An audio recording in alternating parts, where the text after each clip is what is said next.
Фантастическая история о детских мечтах, боевик с безумными драками, напряженный триллер и многое другое. Здравствуйте, мои славные киноманы, вы на канале Shadow Tavern, и сегодня у меня для вас 8 увлекательных новых фильмов, которые в этом году получили цифровой релиз. А еще мне будет безумно приятно, если вы меня поддержите. Не стесняйтесь поставить под видео лайк, добавить комментарий и подписаться на канал. Располагайтесь поудобнее, запасайтесь вкусняшками и чаем и приятного просмотра.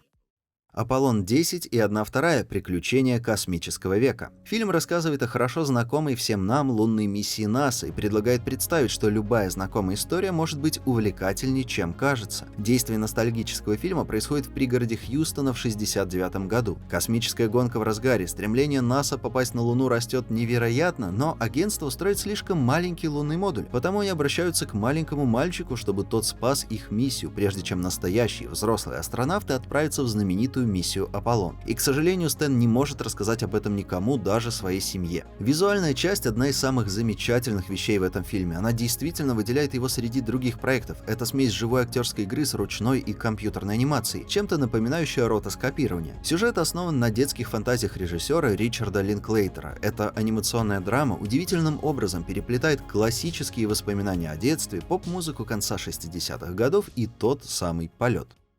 Костюм. Это история портного по имени Леонард Берлинг, тихого англичанина, который с бесконечной преданностью своему ремеслу создает самые изысканные костюмы в Чикаго. Ему помогает девушка Мейбл, которая давно живет в этом квартале и видит, что он постепенно превращается в место, подходящее лишь для отбросов общества, что, правда, не мешает ей встречаться с сыном опасного преступного босса. А магазин Леонардо, что его не может не расстраивать, используется мафией как перевалочный пункт для связи между группировками. К несчастью, местная мафия обнаруживает, что среди них появился предатель, а кассета, попавшая в магазин Леонардо, содержит информацию о местонахождении и, следовательно, личности крота. Сам фильм, несмотря на интригующую задумку, раскрывается мучительно медленно. Тем не менее, у него есть шарм. Сценарист и режиссер Грэхэм Мур привносит в фильм напряженную хичкоковскую атмосферу с основным местом действия – ателье, в котором одновременно находится не более 4-5 персонажей, будто бы это театральная сцена. Костюмы – завораживающий неонуарный триллер в прекрасных декорациях, с великолепной игрой актеров и бесчисленными крупными планами, чтобы ничего не отвлекало вас от персонажей.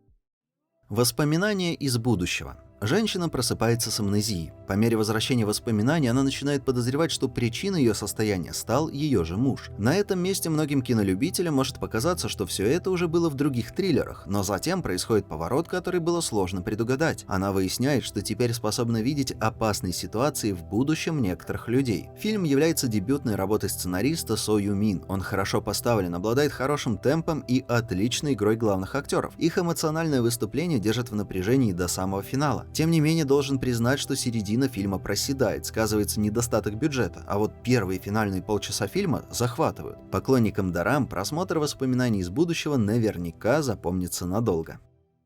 Ярость. Некогда хулиган, а ныне врач, получает от своей бывшей возлюбленной, служащей в полиции, предложение внедриться в старую компанию друзей, которую сейчас подозревают в торговле веществами, а взамен она поможет спасти его брата от тюрьмы. Ему удается это все провернуть и найти улики, ведущие к главарям банды, однако дальнейшие события пойдут совсем не по плану, и цена расплаты может оказаться неожиданно высока. Этот фильм вовсе не глубокое психологическое исследование преступного мира. Немного истории банд, немного криминала, огромное количество крови, насилия и хорошо поставленных драк. Предполагаю, что большинство поклонников жанра будут заинтересованы этим фильмом именно из-за того, насколько хорошо, жестоко и зрелищно поставлены боевые сцены, на которые, судя по всему, и была сделана основная ставка. Сюжет в целом достойный, хотя и в персонажах, и в их развитии, конечно же, есть клише. Актеры вполне хорошо справляются со своей работой, и «Ярость» имеет все шансы пополнить коллекцию достойных, зрелищных боевиков.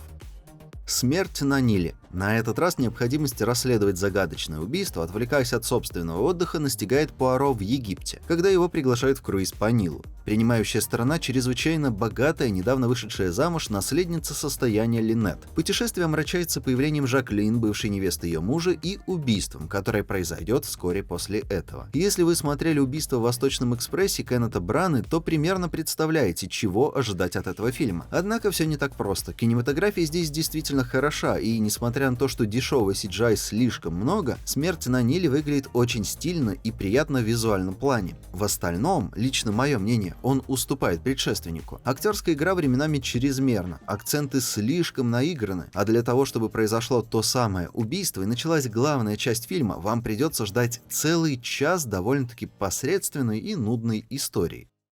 Все старые ножи. Шпионские триллеры на экране делятся на две категории. Первая и самая многочисленная — это та, что наполняет экран непрерывным действием, автомобильными погонями, схватками и взрывами. Вторая категория более редкая и обычно куда более интересная, которая увлекает умными диалогами и развитием сюжета. И все старые ножи относятся именно ко второй. Крис Пайн и Тандива Ньютон играют вышедших на пенсию офицеров разведки, которым поручено разобраться в нераскрытой 8 лет назад тайне, что пошло не так с рейсом 127 в Вене, который был захвачен и уничтожен преступниками. Был ли в рядах спецслужб Крот, и если да, то кто? Фильм выстраивается перед зрителями в виде флешбеков и воспоминаний, поэтапно и шаг за шагом. Да, это фильм 2022 года, в котором нет ни одной погони, драки или взрыва, и это обалдеть какой плюс. Он куда более мрачный, вдумчивый и реалистичный, чем сотни других шпионских триллеров.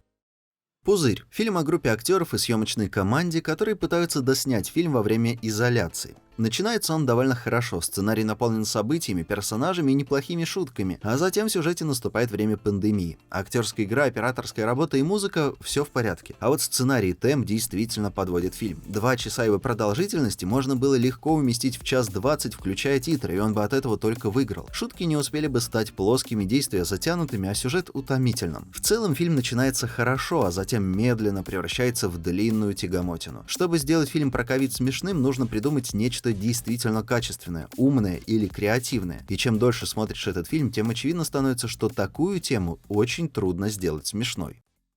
«Игра теней». Трэвис Блок — правительственный оперативник, примирившийся со своим темным прошлым. Когда он обнаруживает заговор, направленный против граждан США, и решает предпринять хоть что-то, чтобы его предотвратить, то моментально оказывается под прицелом у ФБР. На Лиама Нисона всегда приятно смотреть в кино и в боевиках в частности. В «Игре теней» он тоже радует глаз, однако, вопреки ожиданиям поклонников боевиков, это очень простой фильм в стиле «отключи мозг и просто смотри». Это даже не столько боевик, сколько политический триллер, в котором персонажи ведут долгие, нудные и затянутые разговоры о политике, политиках, политическом шпионаже и заговорах. И даже редкий экшен выглядит довольно скучно, на что намекают и рейтинги. В общем, кино для самых преданных поклонников Нисона.